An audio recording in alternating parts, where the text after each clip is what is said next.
എന്നതിനെക്കുറിച്ച് പറയാനാണ് ഞാൻ നിങ്ങളുടെ മുമ്പിൽ നിൽക്കുന്നത്.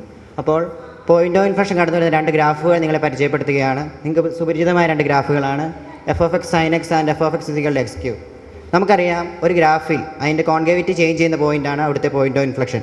ഇപ്പോൾ x3ൻ്റെ ഗ്രാഫ് നമ്മൾ പരിശോധിക്കുകയാണെങ്കിൽ അറ്റ് x = 0 ആണ് അതിൻ്റെ പോയിൻ്റ് ഓഫ് ഇൻഫ്ലേഷൻ. അതായത് അത് കോൺകേവിറ്റി അപ്പും കോൺകേവിറ്റി ഡൗൺ ചെയ്യുന്നത് x = 0 നിന്നാണ്.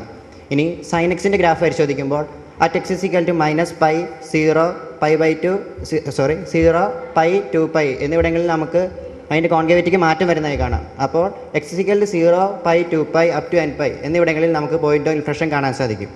ഇനി പോയിൻ്റ് ഓഫ് ഇൻഫ്ലേഷനെ കുറിച്ച് ഞങ്ങൾ കൂടുതൽ പഠിച്ചപ്പോൾ ഞങ്ങൾക്ക് അറിയാൻ സാധിച്ചത് ഇവിടെ f"(x) അതായത് സെക്കൻഡ് ഡെറിവേറ്റീവ് 0 ആയിരിക്കുമെന്നാണ്.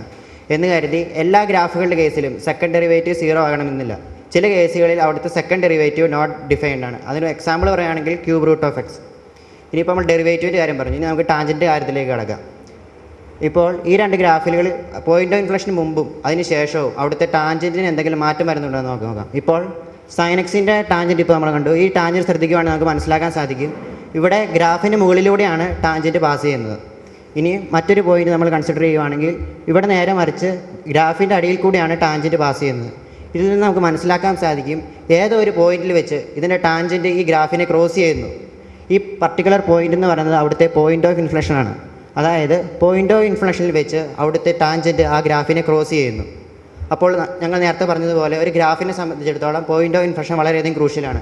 കാരണം ആ ഗ്രാഫിൻ്റെ കോൺകേവിറ്റിക്ക് മാറ്റം വരുന്നത്, അതായത് അതിൻ്റെ ഷേപ്പിന് തന്നെ മാറ്റം വരുന്നത് പോയിൻ്റ് ഓഫ് ഇൻഫ്ലേഷനിൽ വെച്ചാണ്. രണ്ടാമതായി ടാൻജൻറ്റിൻ്റെ പൊസിഷൻ ഡീവിയേഷൻ സംഭവിക്കുന്നത് പോയിൻ്റ് ഓഫ് ഇൻഫ്ലേഷനിൽ വെച്ചാണ്. അതുപോലെ തന്നെ ടാൻജൻറ്റ് ഗ്രാഫിനെ ക്രോസ് ചെയ്യുന്നതും പോയിൻ്റ് ഓഫ് ഇൻഫ്ലേഷനിൽ വെച്ചാണ്. ഇനി ഈ പോയിൻ്റ് ഓഫ് ഇൻഫ്ലേഷൻ എന്ന് പറയുന്നത് വെറും ഗ്രാഫിൽ മാത്രം ഒതുങ്ങി നിൽക്കുന്നതല്ല. എങ്ങനെയാണ് പോയിൻ്റ് ഓഫ് ഇൻഫ്ലേഷൻ മറ്റു മേഖലകളിൽ ക്രൂഷ്യലായി മാറുന്നതെന്ന് നമുക്ക് നോക്കാം.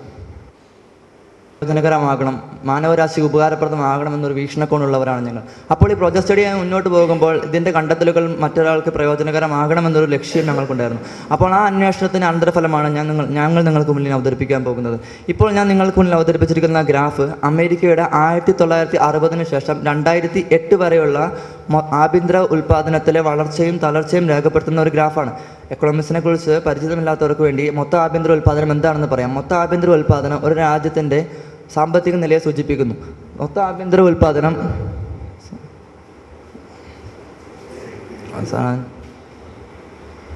മൊത്ത ആഭ്യന്തര ഉൽപ്പാദനം ഒരു പോസിറ്റീവ് ഗ്രോത്ത് രേഖപ്പെടുത്തുകയാണെങ്കിൽ അതിൻ്റെ അർത്ഥം രാജ്യത്തിൻ്റെ സാമ്പത്തിക നില സുരക്ഷിതമാണെന്നും അതിൻ്റെ മൊത്ത ആഭ്യന്തര നില നെഗറ്റീവ് ഗ്രോത്ത് രേഖപ്പെടുത്തുകയാണെങ്കിൽ അതിൻ്റെ അർത്ഥം ആ രാജ്യത്തിൻ്റെ സാമ്പത്തിക നില ആ ഒരു ആശങ്കയുടെ നിലയിലാണെന്നുമാണ്.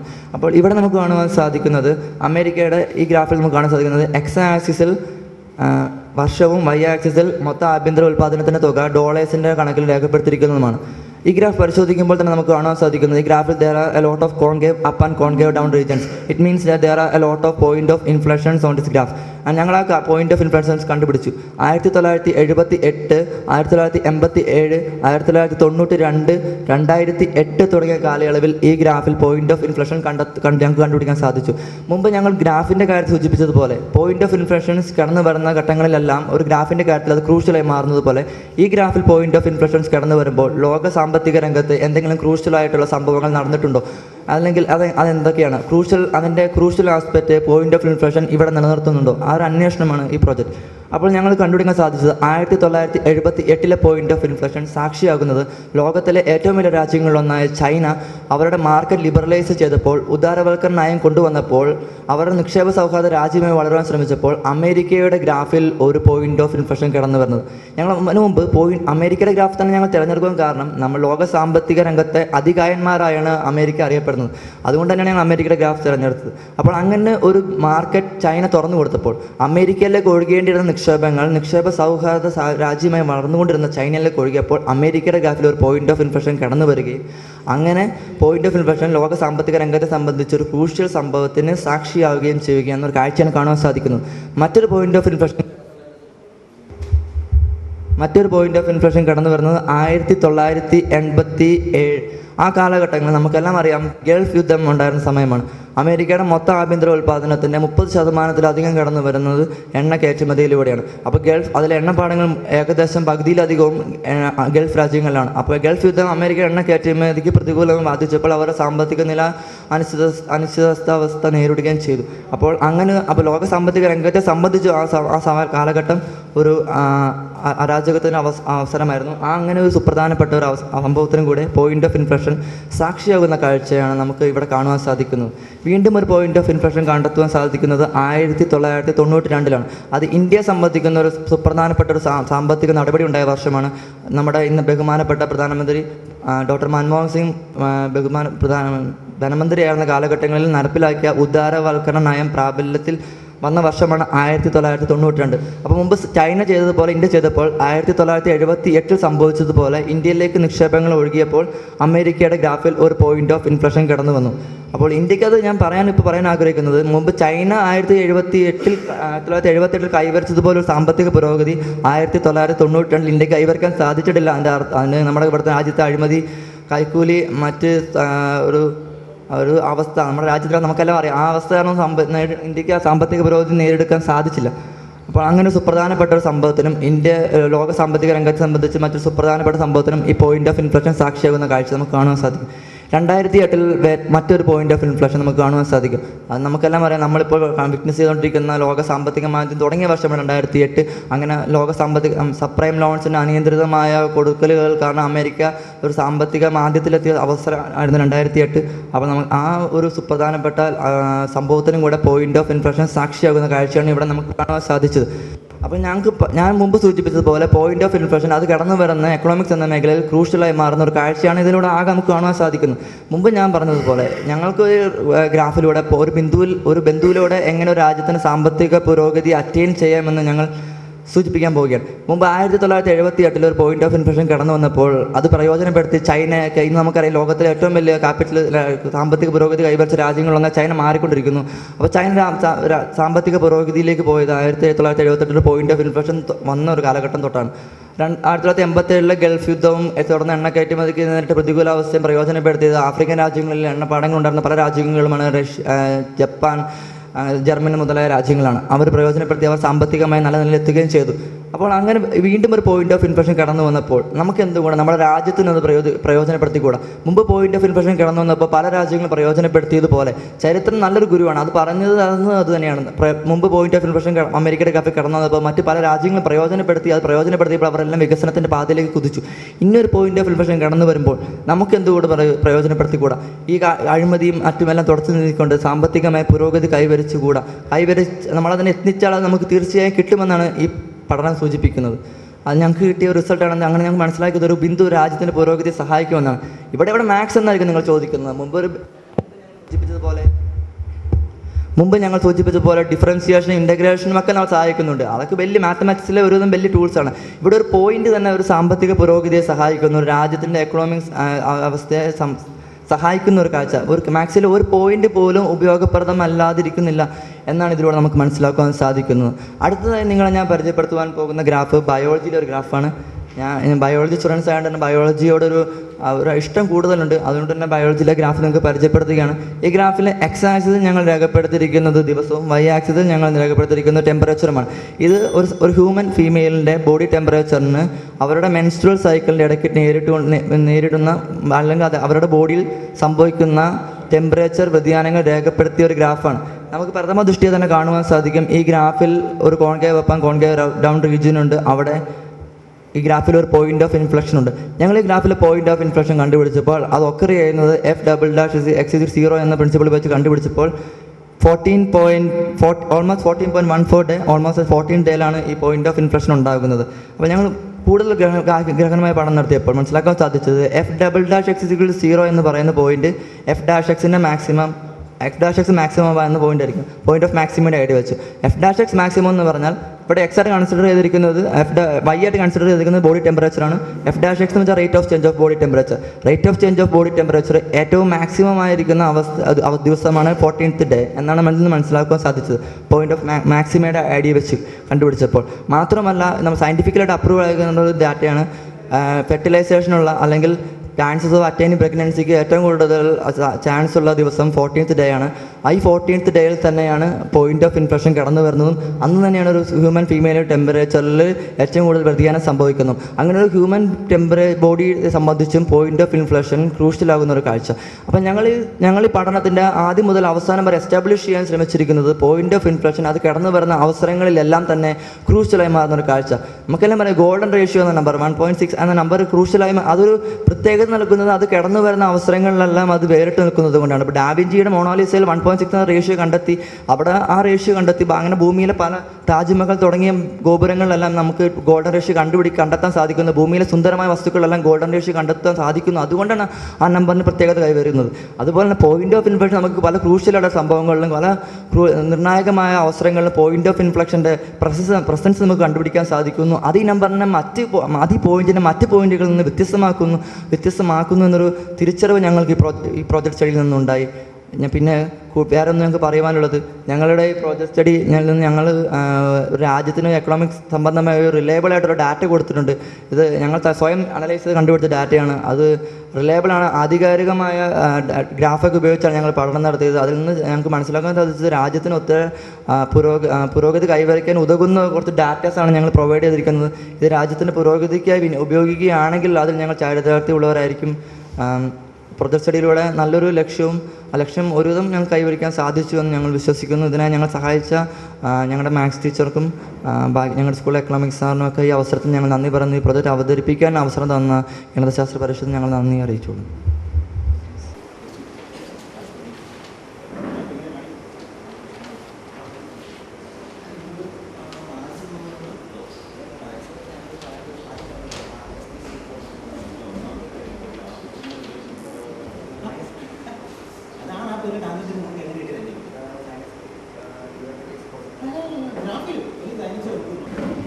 അടുത്ത് സീരിയൽ നമ്പർ 3 TDHSS തുറവൂർ.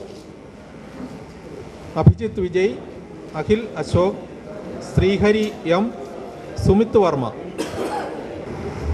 നമസ്കാരം, എൻ്റെ പേര് അഭിജിത്ത് വിജയ്. ഞങ്ങൾ TD ഹയർ സെക്കൻഡറി സ്കൂൾ തുറവൂരിൽ നിന്ന് വരുന്നു. ഞങ്ങൾ ആദ്യമായി ടീം മെമ്പേഴ്സിനെ പരിചയപ്പെടാം.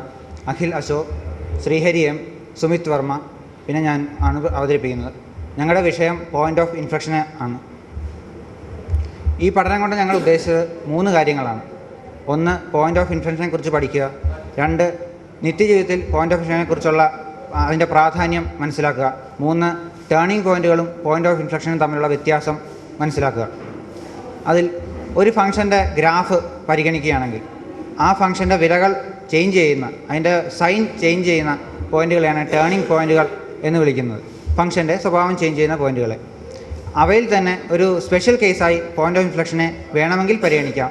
പക്ഷേ അത് അങ്ങനെ ആവണം എന്ന് നിർബന്ധമില്ല. അതിൻ്റെ കാരണങ്ങൾ നമ്മൾ വരും. പോയിന്റ് ഓഫ് ഇൻഫ്ലക്ഷനെ 2 തരത്തിൽ നമുക്ക് എക്സ്പ്ലെയിൻ ചെയ്യാൻ സാധിക്കും, 2 ബേസിസിൽ. 1, ഫംഗ്ഷൻ്റെ കോൺകേറ്റിയെ ബേസ് ചെയ്ത്, നമ്മുടെ സുഹൃത്തുക്കൾ പറഞ്ഞതാണ് കോൺകേറ്റ് ബേസ് ചെയ്ത്. 2, അവരുടെ ഇൻക്രീസിങ് ഡിക്രീസിങ് ബിഹേവിയറിനെ ബേസ് ചെയ്ത്. കോൺകേവിറ്റിയെ ബേസ് ചെയ്ത് പറയുകയാണെങ്കിൽ ഒരു ഫംഗ്ഷൻ്റെ കർവിൻ്റെ കോൺകേവിറ്റിയുടെ സൈൻ ചേഞ്ച് ചെയ്യുന്ന പോയിന്റുകളാണ് പോയിന്റ് ഓഫ് ഇൻഫ്ലക്ഷൻ എന്ന് പറയുന്നത്. അതായത് കോൺകേവ് അപ്പിൽ നിന്ന് കോൺകേവ് ഡൗൺ ആകുന്ന പോയിന്റ്. കോൺകേവ് അപ്പ് എന്ന് പറഞ്ഞാൽ ഒരു കർവിൽ ഒരു ടാൻജൻറ്റ് വരയ്ക്കുക. ആ ടാൻജൻറ്റിന് മുകളിലാണ് ആ കർവിലെ എല്ലാ പോയിന്റുകളും, അത് കോൺകേവ് അപ്പ് എന്നും. ആ ടാൻജൻറ്റിന് താഴെയാണ് ആ കർവിലെ എല്ലാ പോയിന്റും കിടക്കുന്നത്, അതിന് കോൺകേവ് ഡൗൺ എന്നും പറയുന്നു. അതായത് കോൺകേവ് അപ്പിൽ നിന്ന് കോൺകേവ് ഡൗണിലേക്ക് ആകുന്ന പോയിന്റുകളാണ് ടേണിംഗ് പോയിന്റുകൾ എന്ന് വിശേഷിപ്പിക്കുന്നത്. അതായത് ഫംഗ്ഷൻ കോൺകേവ് അപ്പിൽ നിന്ന് കോൺകേവ് ഡൗൺ ആകുന്ന പോയിന്റ്, അല്ലെങ്കിൽ തിരിച്ചുമാകാം, കോൺകേവ് ഡൗണിൽ നിന്ന് കോൺകേവ് അപ്പ് ആകുന്ന പോയിന്റ്. സാധാരണ ഒരു ഭാഷയിൽ പറഞ്ഞാൽ, സാധാരണക്കാരന് മനസ്സിലാവുന്ന ഭാഷയിൽ പറഞ്ഞാൽ, ഫംഗ്ഷൻ ഹിൽ ഷേപ്പിൽ നിന്ന് വാലി ഷേപ്പിലേക്ക് ആകുന്ന പോയിന്റുകളാണ് പോയിന്റ് ഓഫ് ഇൻഫ്ലക്ഷൻ. ഇനി ഇൻക്രീസിങ് ഡിക്രീസിങ് ബിഹേവിയറിനെ ബേസ് ചെയ്ത് പറയുകയാണെങ്കിൽ ഒരു ഫംഗ്ഷൻ്റെ ഒരു ആ ടേണിംഗ് പോയിന്റ് കൺസിഡർ ചെയ്യുക, അല്ലെങ്കിൽ ഒരു പോയിന്റിൻ്റെ 2 വശവും 2 സൈഡിലും ഇൻക്രീസിങ് ബിഹേവിയർ അല്ലെങ്കിൽ 2 സൈഡിലും ഡിക്രീസിങ് ബിഹേവിയർ, അതായത് ഒരേ ബിഹേവിയർ പുലർത്തുകയാണെങ്കിൽ ആ പോയിന്റുകളെ പോയിന്റ് ഓഫ് ഇൻഫ്ലക്ഷൻ എന്ന് പറയാൻ പറ്റും, അല്ലെങ്കിൽ ഇൻഫ്ലക്ഷൻ പോയിന്റ് എന്ന് പറയാൻ പറ്റും. പിന്നെ ഒരു പോയിന്റിന് പോയിന്റ് ഓഫ് ഇൻഫ്ലക്ഷൻ ആകണം എന്നുണ്ടെങ്കിൽ അതിന് ചില കണ്ടീഷൻസ് സാറ്റിസ്ഫൈ ചെയ്യേണ്ടതായിട്ടുണ്ട്. അതിനകത്ത് ആദ്യത്തെ കണ്ടീഷൻ എന്ന് പറയുന്നത് ഫസ്റ്റ് ഡെറിവേറ്റീവ് 0 ആകുകയോ ആകാതിരിക്കുകയോ ചെയ്യാം. സെക്കൻഡ് ഡെറിവേറ്റീവ് 0 ആകുകയോ എക്സിസ്റ്റ് ചെയ്യാതിരിക്കുകയോ ചെയ്യാം. തേർഡ് ഡെറിവേറ്റീവ് നോൺ സീറോ ആകണം. ഇവയാണ് അതിൻ്റെ കണ്ടീഷൻസ് ആയിട്ട് വരുന്നത്. അതിനകത്ത് തന്നെ ഫസ്റ്റ് ഡെറിവേറ്റീവ് 0 ആകുന്നതോ ആകാത്തതിൻ്റെ ബേസിസിൽ രണ്ടായിട്ട് പോയിൻ്റ് ഓഫ് ഇൻഫ്ലക്ഷനെ ക്ലാസിഫൈ ചെയ്യാൻ പറ്റും. 0 ആകുന്ന കേസിൽ അതിനെ സ്റ്റേഷനറി പോയിന്റ് അല്ലെങ്കിൽ സാഡിൽ പോയിന്റ് എന്ന് പറയുന്നു. നോൺ സീറോ ആകുന്ന കേസിലാണെങ്കിൽ ആ പോയിന്റ് ഓഫ് ഇൻഫ്ലക്ഷനെ നോൺ സ്റ്റേഷനറി പോയിന്റ് എന്ന് പറയുന്നു. ഇനി ഉദാഹരണമായിട്ട് x³ 5 x³ എന്ന ഫംഗ്ഷൻ കൺസിഡർ ചെയ്യുക. ഇവിടെ ഒറിജിനാണ് പോയിന്റ് ഓഫ് ഇൻഫ്ലക്ഷനായിട്ട് വരുന്നത്. ഇവിടെ ഫസ്റ്റ് ഡെറിവേറ്റീവ് 0 ആണ്, സെക്കൻഡ് ഡെറിവേറ്റീവും 0 ആണ്, പക്ഷേ തേർഡ് ഡെറിവേറ്റീവ് 0 അല്ല, 6 ആണ് വാല്യൂ വരുന്നത്. ഇതൊരു പോയിന്റ് ഓഫ് ഇൻഫ്ലക്ഷനാണ്. ഇനി ഇൻ കേസ് ഈ കർവ് നമ്മൾ ടിൽറ്റ് ചെയ്യാമെന്ന് വിചാരിക്കുക. ഈ കർവ് ടിൽറ്റ് ചെയ്യാൻ പറ്റാത്തതുകൊണ്ട് ഗ്രാഫ് ഉൾപ്പെടെ ടിൽറ്റ് ചെയ്യണം. മൊത്തമായിട്ട് ടിൽറ്റ് ചെയ്ത് ജസ്റ്റ് ഇങ്ങനെ ഒരു ക്യൂബ് റൂട്ട് x എന്നൊരു ഫംഗ്ഷനാണ് വരുന്നത്. ഇവിടെ ഫസ്റ്റ് ഡെറിവേറ്റീവ് 0 അല്ല, ഫസ്റ്റ് ഡെറിവേറ്റീവ് 0 അല്ല. ഇത് രണ്ടാമത്തെ വിഭാഗത്തിൽ വരുന്നൊരു ഗ്രാഫാണ്. ഇത് എങ്ങനെ ടിൽറ്റ് ചെയ്താലും ഇവിടുത്തെ ഫസ്റ്റ് ഡെറിവേറ്റീവ് 0 ആകത്തില്ല. എന്നാൽ അത് ടേണിംഗ് പോയിൻ്റായിട്ട് കണ്ടിന്യൂ ചെയ്യുകയും ചെയ്യും. ഈ ഷേപ്പിലുള്ള ഏത് ഗ്രാഫ് എടുത്താലും ഈ 0 എന്നത് ഒറിജിൻ ഒരു ടേണിംഗ് പോയിൻ്റായിട്ട് അല്ല, ഒരു പോയിന്റ് ഓഫ് ഇൻഫ്ലക്ഷനായിട്ട് കണ്ടിന്യൂ ചെയ്യുന്നുണ്ട്. ഇനി വേറൊരു എക്സാമ്പിൾ എടുത്താൽ x⁵ - x എന്നൊരു ഫംഗ്ഷൻ കൺസിഡർ ചെയ്താൽ അവിടെ ഒറിജിൻ തന്നെയാണ് പോയിന്റ് ഓഫ് ഇൻഫ്ലക്ഷനായിട്ട് വരുന്നത്. അവിടെ ഫസ്റ്റ് ഡെറിവേറ്റീവിൻ്റെ വാല്യൂ -1ഉം സെക്കൻഡ് ഡെറിവേറ്റീവിൻ്റെ വാല്യൂ ഡസ് നോട്ട് എക്സിസ്റ്റ്, അത് ഡിഫൈൻ ചെയ്തിട്ടുമില്ല. പക്ഷേ അത് കോൺകേവിറ്റി വെച്ച് നോക്കുമ്പോൾ അതൊരു ടേണിംഗ് പോയിന്റ് തന്നെയാണ്, അതായത് ഒരു പോയിന്റ് ഓഫ് ഇൻഫ്ലക്ഷൻ തന്നെയാണ്.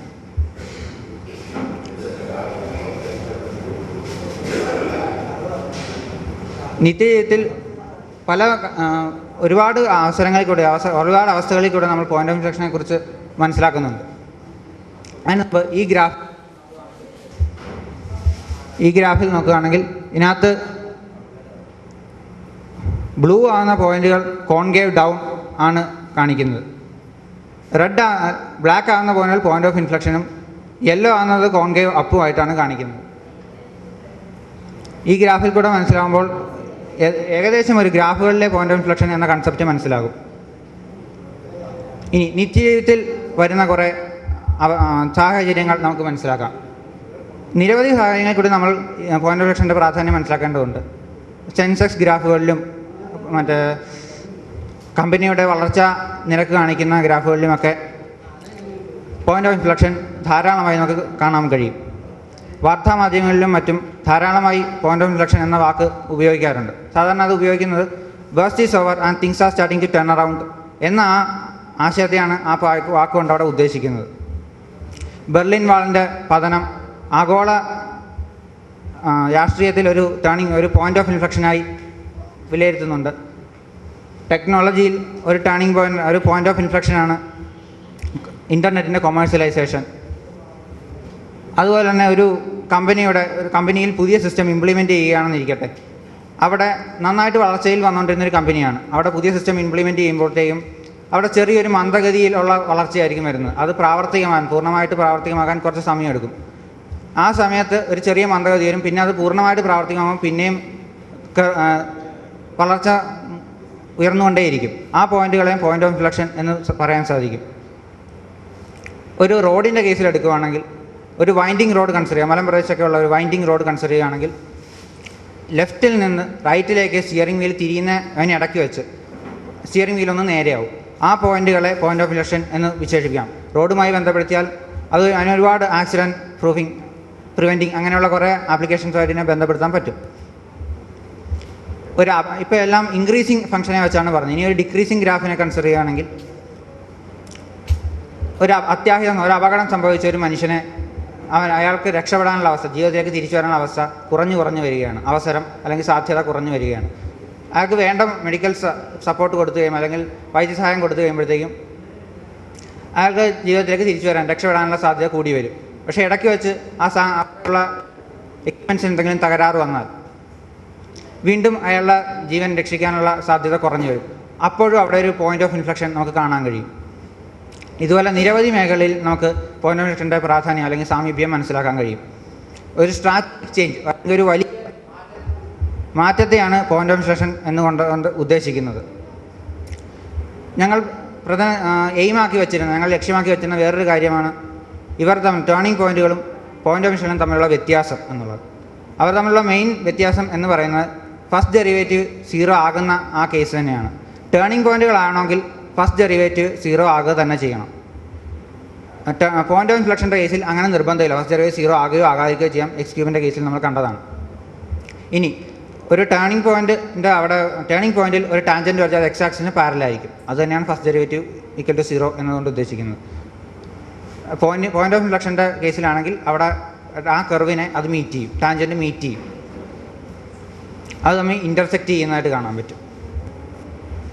മൂന്നാമത്തെ, പോയിന്റ് ഓഫ് ഇൻഫ്ലക്ഷൻ്റെ കേസിൽ ഫംഗ്ഷന് ഒരേ സ്വഭാവമായിരിക്കും രണ്ട് വശത്തും.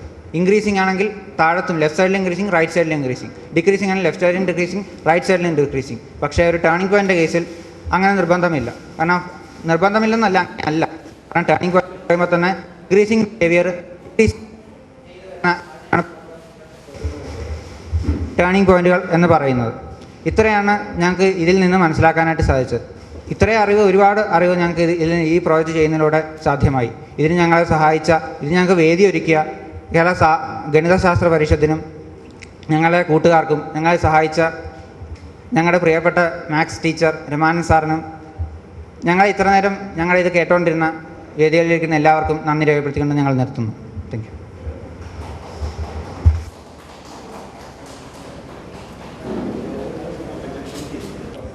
Holy family HSS Cherthala, Merin Joseph. Good morning to all. I am Maran Joseph from Holy Family Higher Secondary School before you with the project on inflection point. We all know that graph is important in every field of life. A point of inflection is a point in the graph where there is a tangent in that point and concavity changes. To go deep into this project, I studied about concavity, tangency, increase and decrease, etc. I understood that tangent is not just a point that touches a point of a curve, but it is a line that touches a point of a curve, but it is a line that touches a point of the curve and that has a slope f dash s. And for a nonlinear graph, there must be it must have upward curvature or downward curvature. And for the graphs with upward curvature, tangent have increasing slope. F of x is greater than 0 on the interval I. The curve lies above the tangent. For graphs with downward curvature, tangent have decreasing slope. F of x is less than 0 on the interval I, and curve lies below the tangent. Inflection point is the point where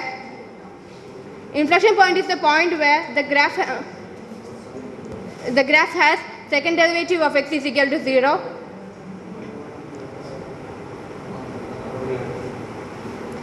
The graph changes from concave up to concave down or vice versa. The slope of the tangent is maximum or tangent crosses the graph.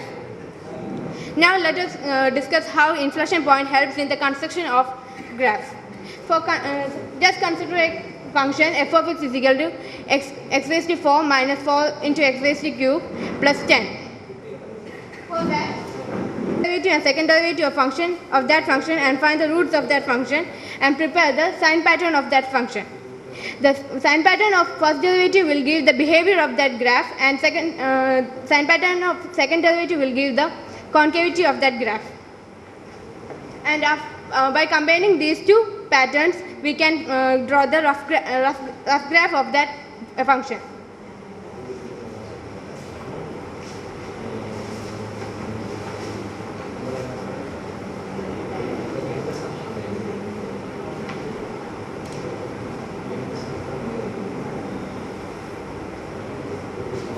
Here the concavity changes at the inflection point. So we